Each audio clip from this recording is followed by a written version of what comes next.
So Paul Pierce just got his jersey retired and is remembered as one of the best players from the 2000s. Paul Pierce is honestly going to go down in history as one of the best Celtics to ever do it, as he is an NBA Finals MVP and an NBA championship from 2008. But what if I told you that even given his career accolades, he hasn't been as good as Carmelo Anthony? Before I get into the video, guys, I just want to apologize for not uploading it all last week. I was sick. I had the flu. I missed a whole week of classes. I had an 103 fever for like 2 days. I was dying in my neck, and I had so much pain everywhere. So that's why I didn't upload. I apologize for that. But hopefully we're not sick anymore, and hopefully I don't get kicked off my intramural basketball team, as I missed 2 playoff games. Also, if you are new to the channel, make sure you do hit that subscribe button, as we are on the road to 1,000 subscribers. I make basketball videos like this, so if you do like this video, make sure you drop a like and hit that subscribe button if you're new. We're gonna start off the video like we do in every video with a trivia question at the beginning. So today's trivia question is, how many NBA Finals did Paul Pierce play in? Comment your guys' answers in the comment section down below, and make sure you guys stay till the end of the video so you can find out the answer to the trivia question. Without further ado,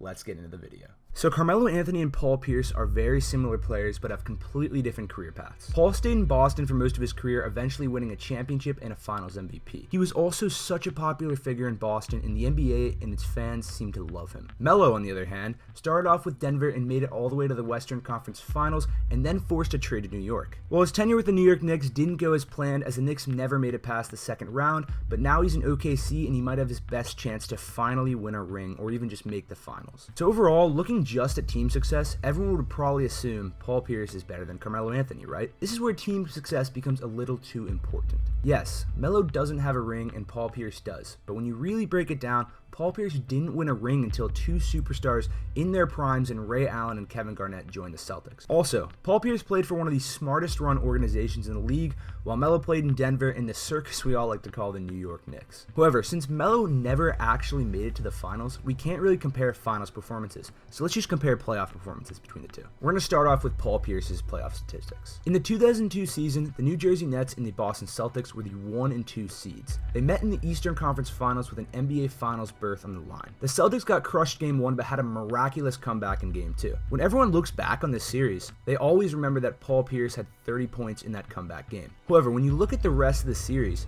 Paul Pierce only averaged 23.7 points on 36% shooting from the field with 3.5 turnovers per game. And in the elimination game, Pierce didn't show up either, scoring 14 points while shooting 6 of 17 from the field and turning the ball over 4 times. The trend continues for Pierce not showing up in the playoffs, so the very next year the Boston Celtics were again matched up with the New Jersey Nets. The Celtics got crushed in games 1 and 2 and were quickly in a 2-0 hole. How did Pierce respond in games 3 and 4? He shot 32% from the field and turned the ball over 6 times a game. The following year, the Celtics were matched up with the Indiana Pacers.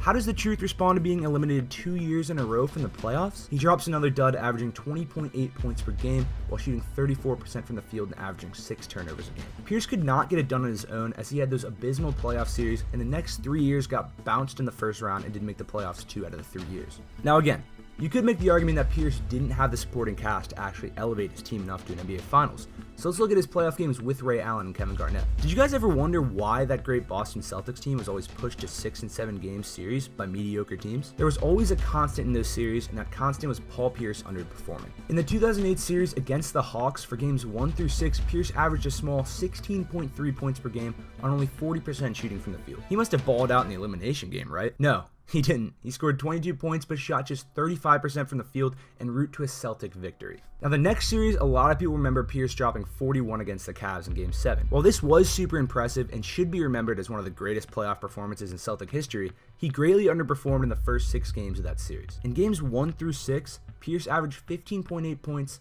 5.2 rebounds, 3.3 assists, 3.3 turnovers, and shot 36% from the field. That Celtics team went on to win the finals, and Pierce grabbed Finals MVP.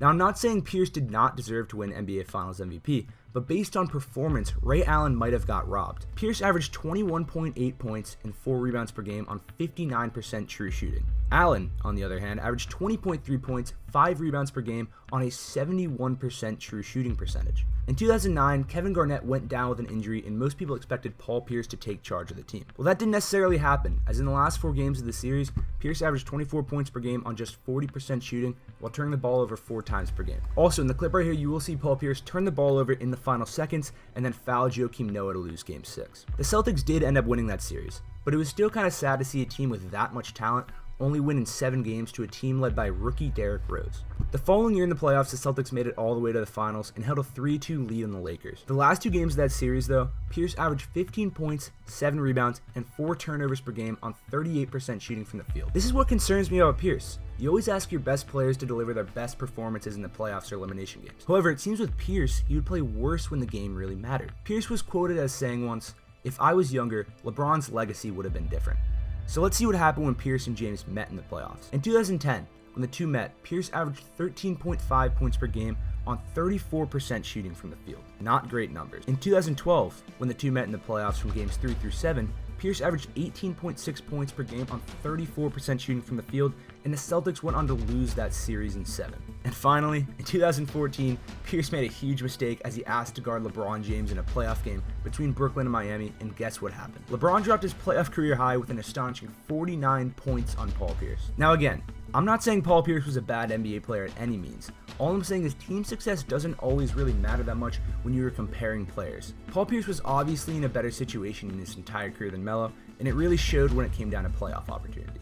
Enough with Pierce though, let's move on to Melo and why he overall is a better player than Paul Pierce. Melo's been in the playoffs in almost every season of his career. He has only missed the playoffs 3 times, and they were the last 3 seasons with the circus we like to call the New York Knicks. A lot of people forget prime Melo and just how good he was. When you look back at the later 2000s, Melo was easily a top 5, maybe even top 3 player in the NBA. Through his first seasons alone, Melo averaged 24.1 points, 5.6 rebounds, and 3.1 assists per game. He was also great in the playoffs, which starts to move the needle a bit for me when being compared to Paul Pierce. When you really break it down, Melo was the complete focal point of the Denver Nuggets, as he was constantly being double teamed and focused on. After 3 previous playoff runs of losing in the first round and averaging 20 points per game, Melo took his game to a new level in the playoffs. In the 2007 playoffs, Melo's 4th year in the league, he averaged 26.8 points and 8 rebounds while shooting 48% from the field and 50% from 3. So already off the bat, Melo, who hasn't even hit his prime yet, was outperforming Paul Pierce in the playoffs. Now, Melo has only had 1 season where his team was close to winning a championship. Now again, you could make the argument that since he hasn't played in an NBA Finals, and Pierce has twice,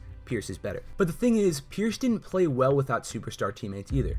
Melo played much better than Pierce when they both had mediocre rosters. It shows a lot that in just his 4th season, he was putting up those numbers in the playoffs with a 32-year-old Allen Iverson as the 2nd best player on his team. 2 years later was even bigger for Melo. The farthest Melo ever made it in the playoffs is losing in 6 games to the Lakers in the 2009 Western Conference Finals. Do you want to know what he did in the 2009 playoffs though? Even though he lost, Melo popped off in the playoffs. Through 16 games, he averaged 27.2 points, 6.8 rebounds, and 4.1 assists on 46% shooting from the field and 36% from 3. These numbers make Pierce's best playoff series stats look very weak in comparison. Melo also carried his team to the Western Conference Finals. Pierce never achieved that as the lone star on his team. When it's all said and done, I think people are definitely going to remember Paul Pierce as being a better player than Carmelo Anthony. While rings are so important in the NBA today, I also think that individual basketball talent is super important when grading players. For example, just because Robert Horry has like 8 rings or something doesn't mean he's better than Carmelo Anthony. If Paul Pierce didn't have his ring or his Finals MVP, do you think he would be considered better than Melo? If Paul Pierce lost both times in the Finals, would he still be considered better than Melo? I'm not sure. Also, think about how different Melo's career would have been if he was drafted by the Pistons 2nd overall in the 2003 draft. He would have won a championship right off the bat and would have had 4 capable players with him at all times, and probably would have started a dynasty. All I'm saying, guys, is that rings are such an important topic in basketball when we're comparing players today, and they almost win every argument. And I don't think that's personally true. I think that if you are just a better basketball player than someone, you should be considered better, and that is the situation with Paul Pierce and Carmelo Anthony. So that is the video for today, guys. I hope you enjoyed it. If you are new to the channel, make sure you do hit that subscribe button and drop a like. Also, comment some video ideas down below. I do read all my comments on my Twitter DMs and stuff like that. So if you do have a good video idea, make sure you do let me know, because you might be shouted out in a video. The answer to the trivia question in the beginning is 2. Paul Pierce has played in 2 NBA Finals throughout his NBA career. I'm WeGetBuckets, and I will see you in the next one.